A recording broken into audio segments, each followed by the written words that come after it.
Got any questions for me? JM is the key. This is John Mendoza, and welcome to my vlog.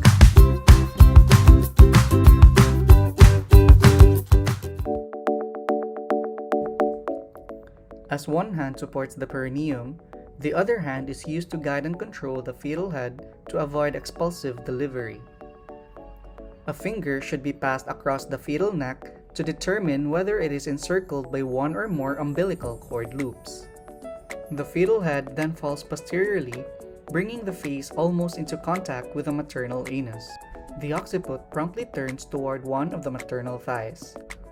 The sides of the head are grasped with two hands, and gentle downward traction is applied until the anterior shoulder appears under the pubic arc.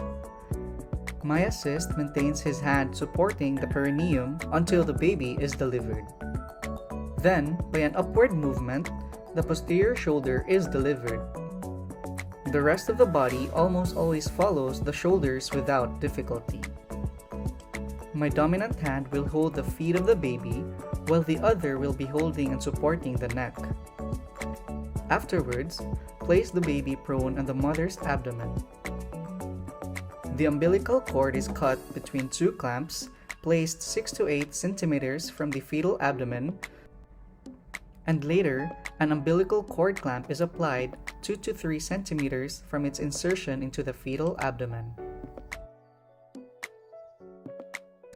Immediately after newborn birth, uterine fundal size and consistency are examined.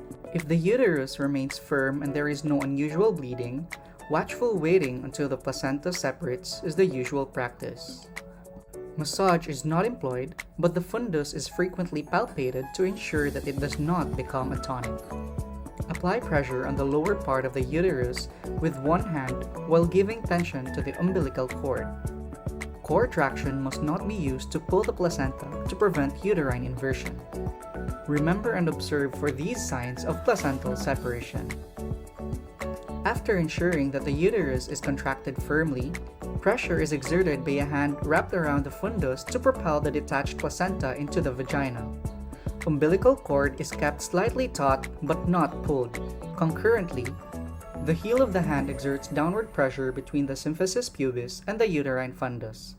Once the placenta passes through the introitus, pressure on the uterus is relieved. The placenta is then gently lifted away. Care is taken to prevent placental membranes from being torn off and left behind. If the membranes begin to tear, they are grasped with a clamp and removed by gently teasing. Follow me for more videos on JM is the Key. Adios!